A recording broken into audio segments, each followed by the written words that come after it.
Hi, I'm Dr. Elliot Adam from ElliotOracle.com. I'm also the author of the award winning Fearless Tarot and Tarot in Love, Consulting the Cards and Matters of the Heart. And both books are published by Llewellyn and give the reader a more empowering approach to tarot so that you're not kind of regurgitating some of the old meanings of doom and gloom and hopelessness and despair in the outcome of your reading. So if you're looking for an empowering approach to tarot, I do suggest these books. And it is time for this week's Oracle reveal. So, yesterday on my social media, I placed up a photo of three different animals, and I asked you to use your intuition and just ask yourself which animal seems to be calling to you, because that animal has your message. And the three animals were the Sphinx, the heron, and also the lion. So if you're just joining me now, ask yourself which animal seems to be calling to you because that animal has your message. So let's start with the Sphinx. Sphinx is the creature that holds the riddles. And a lot of times, if we're attracted to the Sphinx, this might be a time where we're trying to puzzle something out, we're trying to solve a problem. Also, the Sphinx is the keeper of the mysteries in ancient Egypt. So, this could be a time when you're really trusting the mystery and how it plays its part in your own life. But whatever the Sphinx's meaning for you, this is going to be a time where you really want to puzzle over things a little bit more. Let them sort of marinate in your mind a bit. Let the answers come to you clearly by pondering them for some time. This isn't going to be a time to just make a snap judgment. First card for the Sphinx is where is it best for you to place your focus? And I'm using the beautiful Pagan Otherworlds tarot here. And here we see the King of Wands. And for me, the King of Wands is the survivor of the tarot. I like to think the king wasn't born a king. I like to think that he was a soldier. He had to fight his way through, improve himself. And like many of the cards of the wand suit, it's all about growth. It's about your personal growth, your personal journey. So if you're picking this card or picking the Sphinx, this King of Wands could indicate that you're putting your focus on what you're trying to achieve or accomplish against all odds. Also, the King of Wands is the wise counselor of the tarot. He could tell you that you could trust the counsel that you're getting at this time from others, or he could indicate that if you're at an impasse and you can't find the way forward, he can indicate that this is a good time to ask somebody else who is in the know to find that relevant information to get you moving on your goal again. The advice from your inner wisdom, if you picked the Sphinx, is the beautiful Two of Cups. And the Two of Cups is a card of partnerships. A lot of tarot card readers think the Two of Cups has to do just with love, and it absolutely can indicate love. It can indicate relationships of that sort. But the Two of Cups can also indicate at this time that you're needing to develop partnerships on a wider sense. And especially when we get that wise counselor of the King of Wands there, the Two of Cups could indicate that there is help available to you at this time this week that you might want to draw upon. Also, the Two of Cups is just a card of cooperation, collaboration, finding the answer by working with others. A lot of times, our ideas get a lot better when they're sort of polished against somebody else's mind. So, this could be a great week to ask for some feedback or to get some counsel as to how to move forward in the most efficient manner. And the mythic archetype that's going to help you appropriately for the Sphinx is Pontos. And his card says the unknown. Pontos was the sea in ancient Greece, the mysterious sea that people didn't know their way through. And he is saying that with this new year, with this new time, you are walking into a period where not everything is known, where there might be a little bit of faith that's required as you're stepping on your path. And yet, even if you don't know everything, even if you don't see how it's all going to come together in the end, you are going to have help along the way. And I just feel like for the Sphinx, this is not a time to try to go it alone on your voyage into the unknown, but to trust some of the advice and support that might be coming to you from others. And with that, let's go into the heron animal spirit.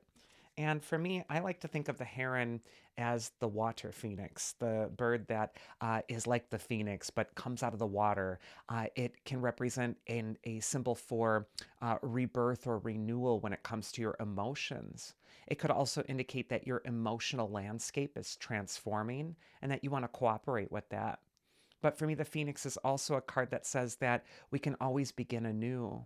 And the Water Phoenix can indicate that we are all in the process of remaking ourselves emotionally. None of us goes through this life without acquiring wounds or difficult challenges.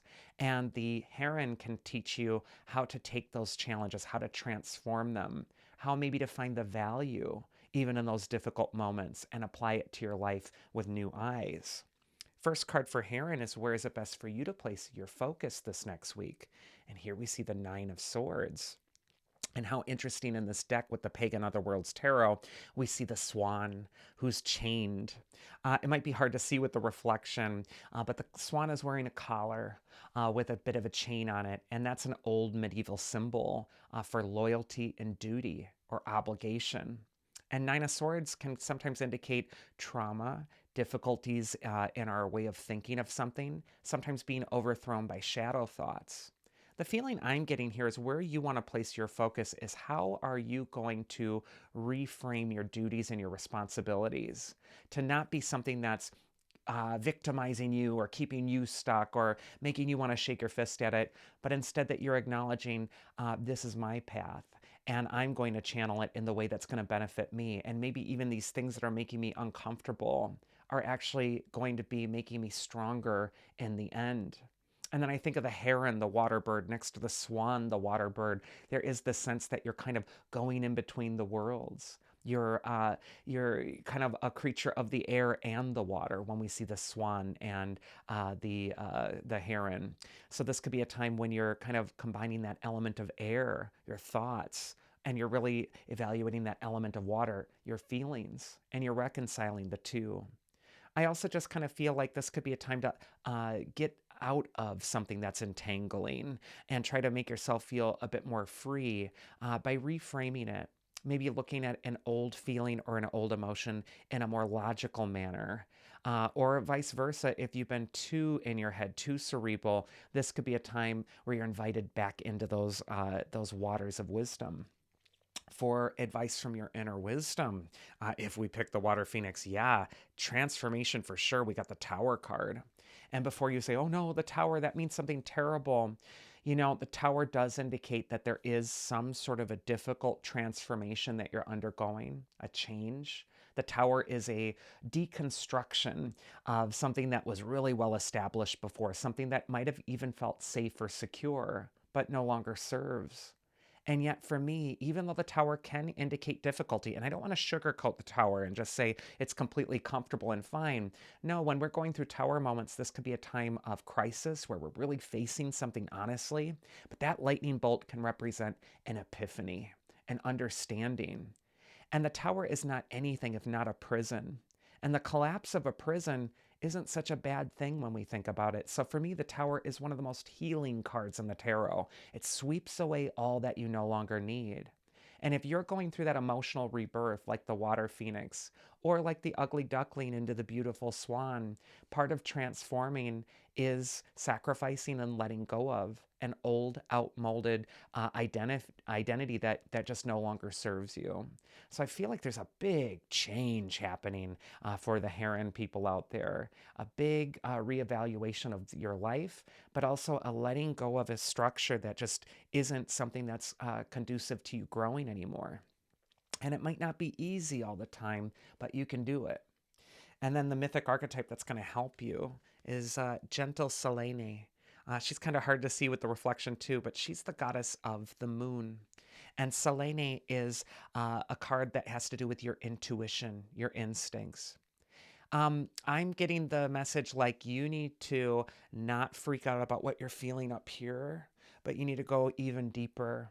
You need to go into the realm of your instincts, your intuition, into the realm of the high priestess, into the realm of your intuition. The intuition is deeper and wiser and older within you than the passing fears or passing attachments that you might be letting go of. And when we can access that wise, quiet, ancient voice within us and listen to its advice, we are always led through our even most difficult challenges. And magic starts to happen in our life. So I feel like any sort of walls or barriers that have been getting in between you and your deeper intuition, they need to be deconstructed at this time, and you need to listen to the ancient wisdom that's coming from within. And then finally, we have the lion animal spirit. And I love how this deck depicts the lion as female, because a lot of times we see the male lion, but it's really the female lions who do all the work. The male lions just kind of lay about there. But, for this deck, I kind of feel if you're attracted to lion, this could be a time to really lean on or rely on the advice of women in your life. It could also be a time where you're forging relationships with those women. Or you might even be looking at the matriarchs, the ancestors of your family, and learning from their example. But women are going to hold the key to how you're going to reclaim your majesty. First card for Lion is where is it best for you to place your focus? And much like the Heron, there are some times of letting go here, difficult times sometimes even with the Ten of Swords. And, around New Year's too, this is a really powerful time energetically where we are letting go of an old, outmolded way of life, where we are starting to maybe release things that have kept us trapped in a cycle of self destruction or self sabotage.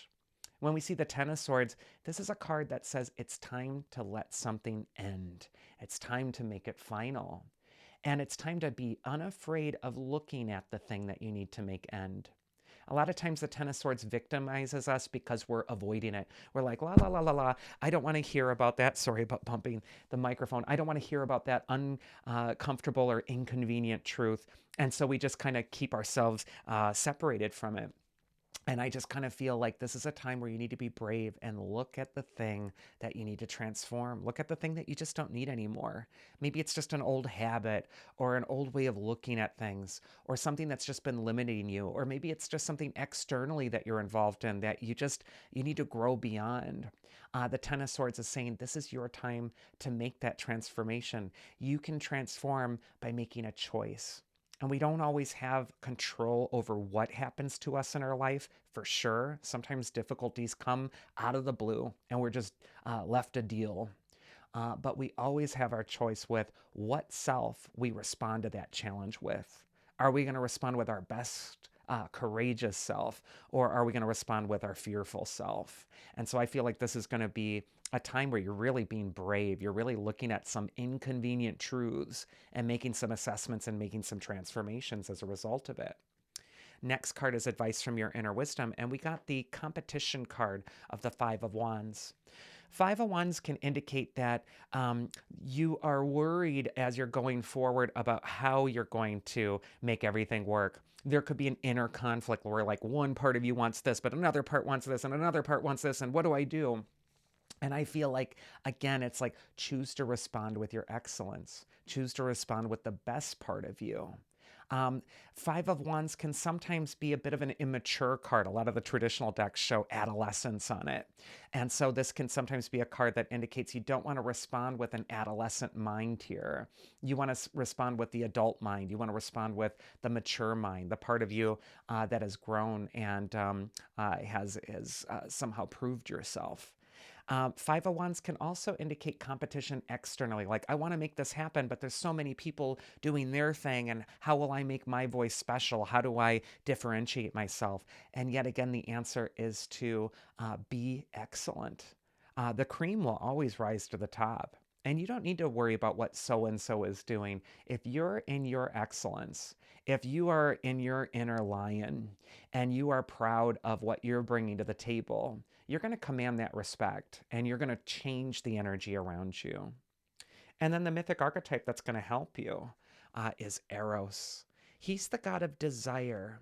And a lot of times he has to do with sexual desire or love desire. So he can indicate that maybe some of the transformations that are going on might have to do with your relationship life, your sexuality, or anything that has to do with the needs of others.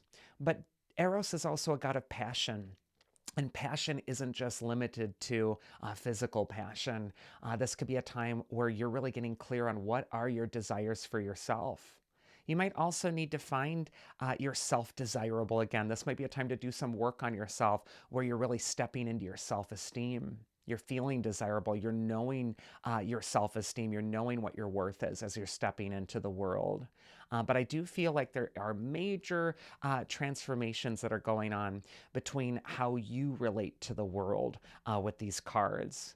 And I just kind of feel like you need to be in your excellence and you need to be true to yourself about what your true desire really is. What do you really want? What is your intention? It's time to work toward that. And that is this week's Oracle. I do hope you enjoyed it. If you did, you can always schedule a one-on-one session with me at elliotoracle.com. Also, I really appreciate all of you liking, sharing the video, subscribing to the channel. It really does help it grow. So thanks to all of you who have done that. And if you are looking for more tarot content, I have tons of free stuff on my YouTube channel. A monthly tarot scope where I go through each astrological sign and give you a forecast for the month. And then I also do little daily card polls as well that you can tune into. I hope you all have a wonderful week, whatever it is that you're doing, and you will see me here again next week. So do take care.